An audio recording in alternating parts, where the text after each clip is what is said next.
Do you listen to an English podcast or watch a movie without subtitles and feel completely lost? It feels like the words are moving too fast and your brain just freezes up. I know exactly how frustrating that is, especially when you are preparing for a big exam like the IELTS test. But imagine listening to native speakers and catching every single detail effortlessly. Today, I am going to share the secret trick that changes everything, a tiny habit that will make your ears instantly understand fast English. Welcome to English Studio. I'm Alex. And I'm Sarah. And today, we're going to master the IELTS listening test together. This is going to be so useful. You need this if you want a high score. Let's get into it. Before we start, if you are learning English and you want videos like this every week, hit subscribe right now. Yes, and ring the bell so you never miss a lesson. It really helps us. Okay, let's go. All right, Sarah, let's start with scenario 1. This is a classic IELTS situation. You're on the phone and you need to book something, maybe a room or a tour. The person on the phone starts spelling a name or saying a phone number, and wow, it goes so fast. It's easy to miss a letter.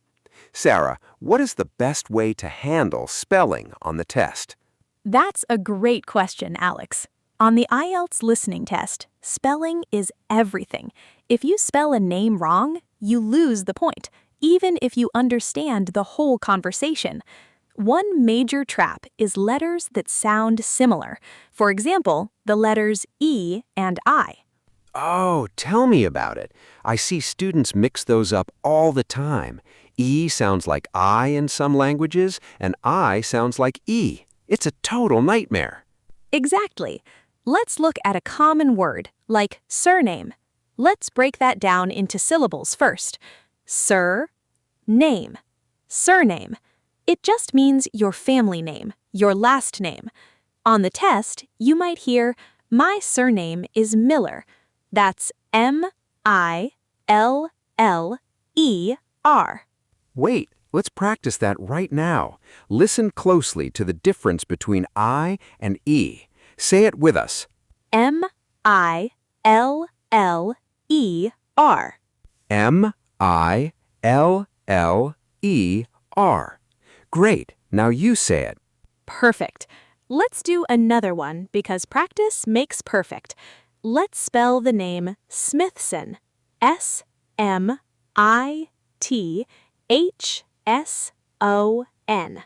S-M-I-T-H-S-O-N.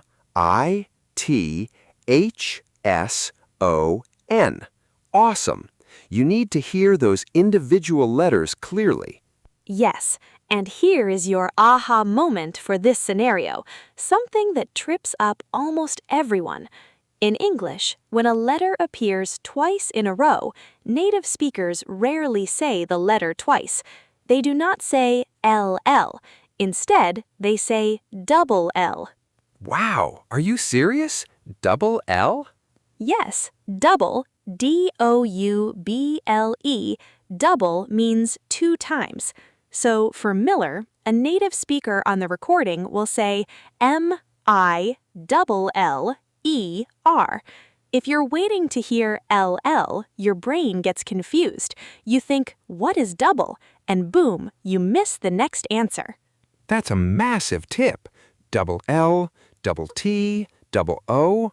So if someone says, my name is Cook, C-O-O-K, I love that. It makes so much sense now. It really changes how you listen.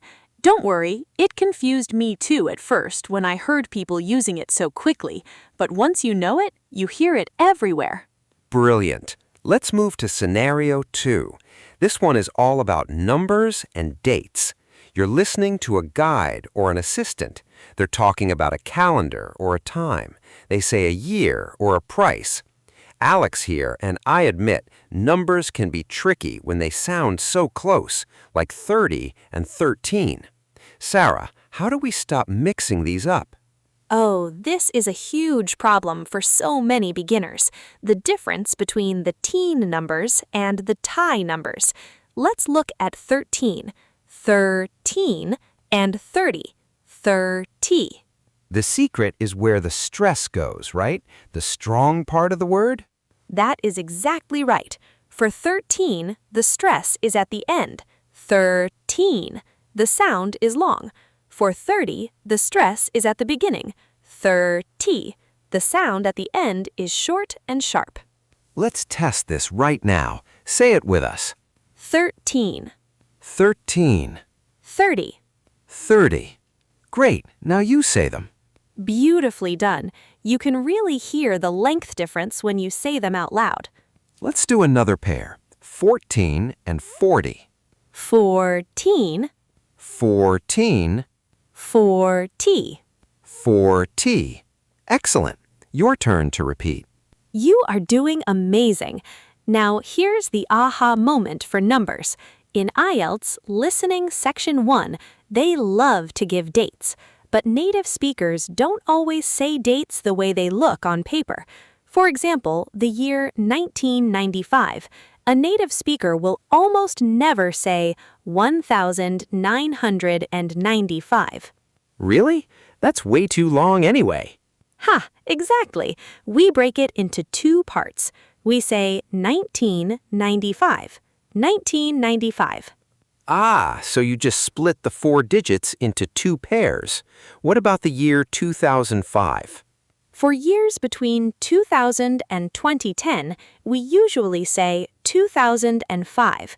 But after 2010, like 2026, we can say 2026. Mind blown. 2026. That is so much faster. If you're listening for 2000 and you hear 2026, you might think it's a completely different number. Yes, so listen for that 2-digit split. It saves you so much energy. Fantastic. Let's jump into scenario 3. This is about changing lanes, or what I like to call the U-turn. You're listening to a conversation. The speaker says one piece of information, you write it down, and then, wait a minute, they change their mind. Sarah, this drives me crazy. Why do they do this on the test? They do this to test if you are truly listening or just waiting for a key word. It's called a distraction. Let's define distraction. Dis-track-shun. Distraction. It's something that takes your attention away from the real answer. Give us an example. How does it sound in a real conversation? Imagine a customer booking a table. They say, I would like to book for Tuesday evening.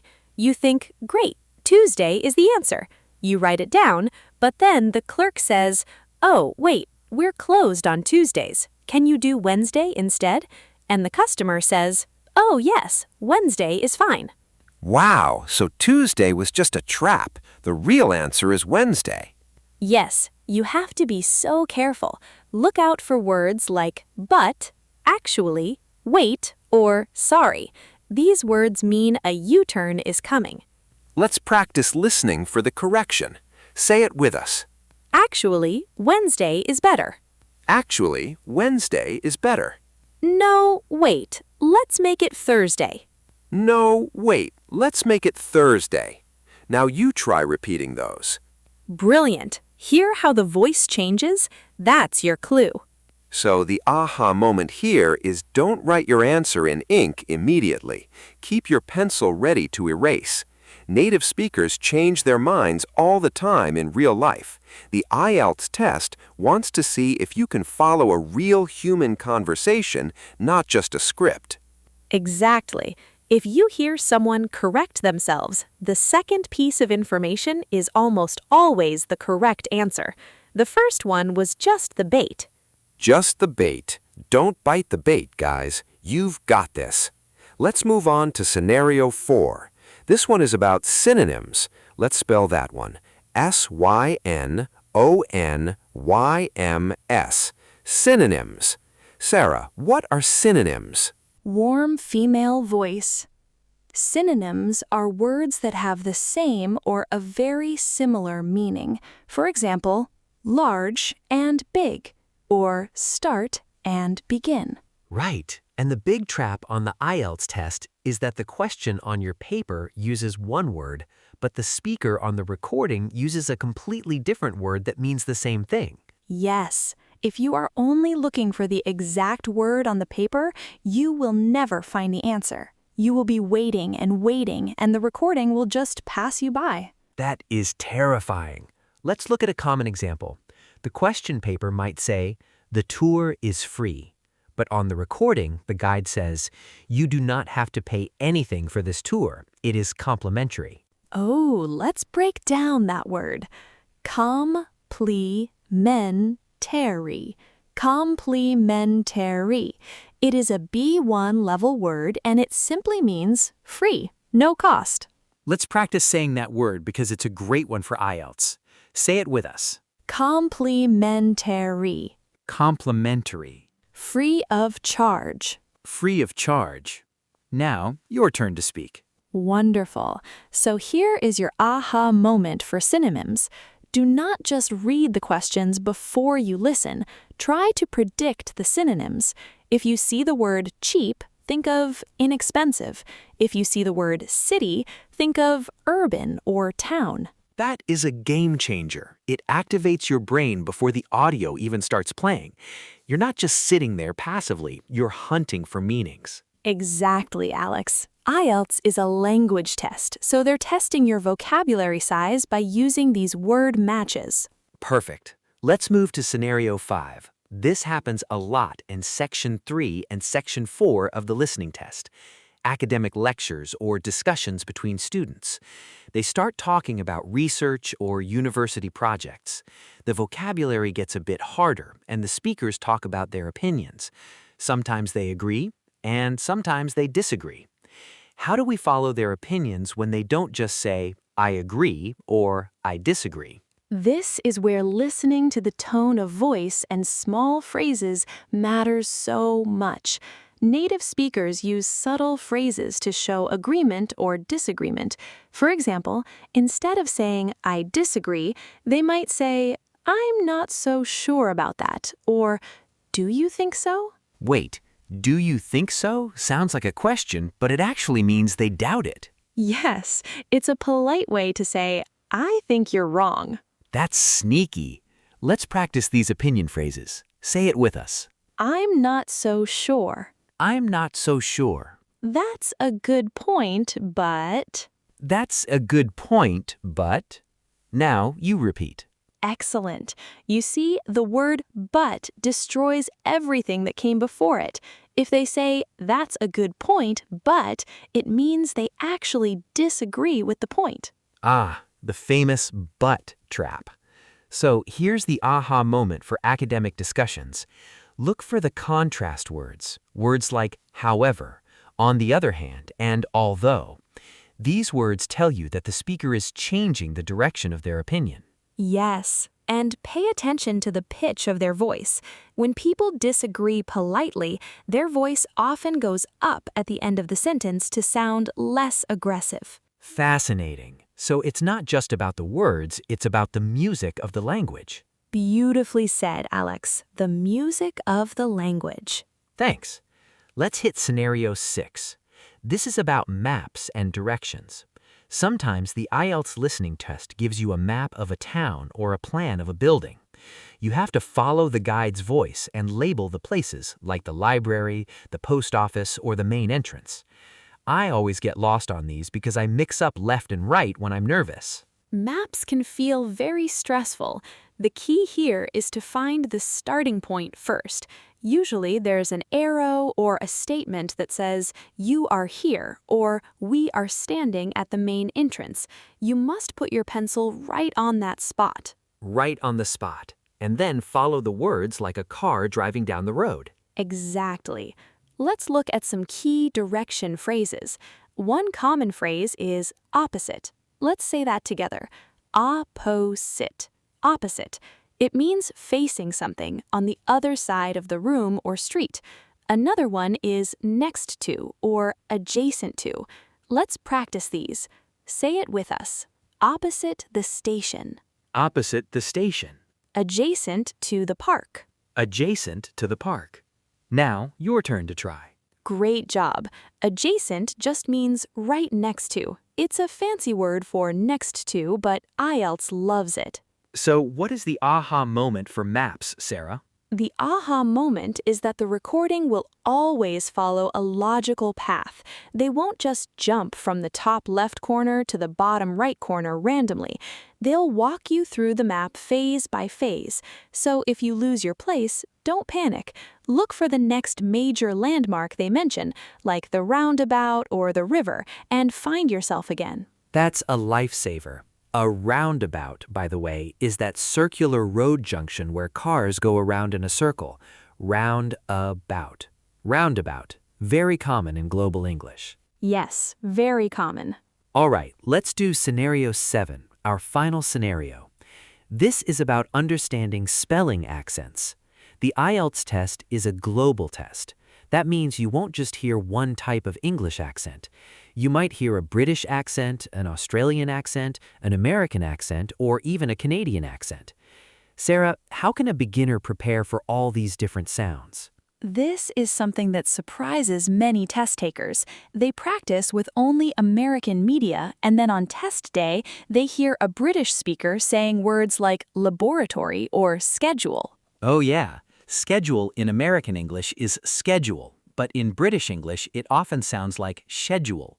That can totally confuse a student. It really can. Or words with the letter R. In American English, the R sound is very strong, like car or park.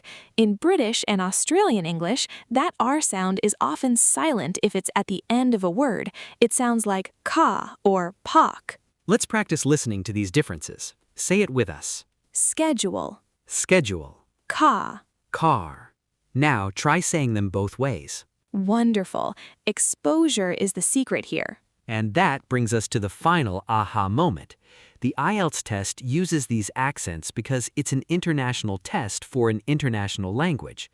The best way to practice is to vary your listening routine. Don't just watch one TV show. Listen to BBC News, Australian podcasts, and American videos. Yes, even just 10 minutes of a different accent every day will train your brain to adapt incredibly fast.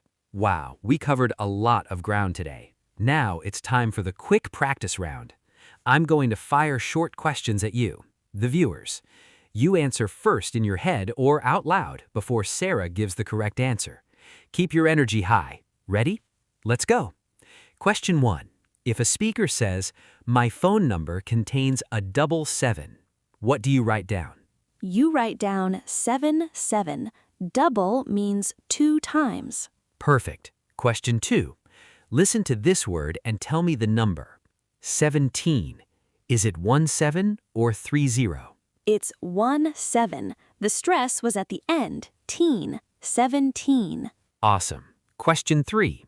The text says the admission is free.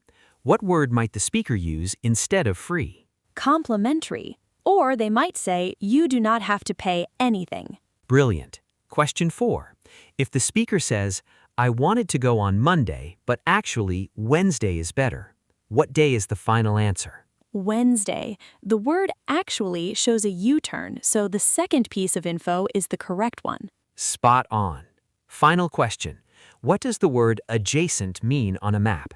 Adjacent means next to, right beside something. Incredible job, everyone. You smashed that practice round. You really did. Now it's time for our power summary of today's core lessons.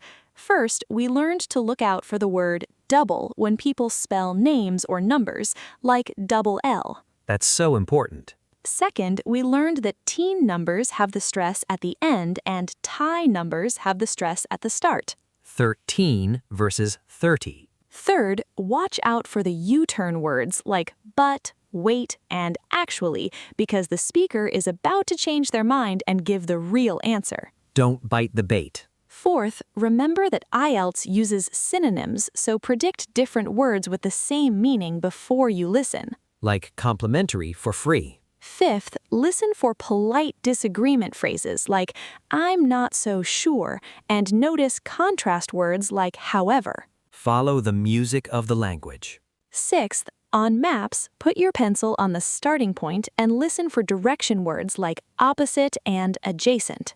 And finally, expose yourself to British, American, and Australian accents so nothing surprises you on test day. Perfect. That's your complete toolkit for IELTS listening success. You guys did absolutely amazing today. We're so proud of your hard work.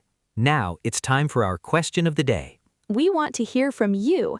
Yes, today's question is, what is the hardest part about listening to English for you? Is it the speed, the accents, or the vocabulary? Tell us in English in the comments below. We promise to read and reply to your answers. Keep practicing.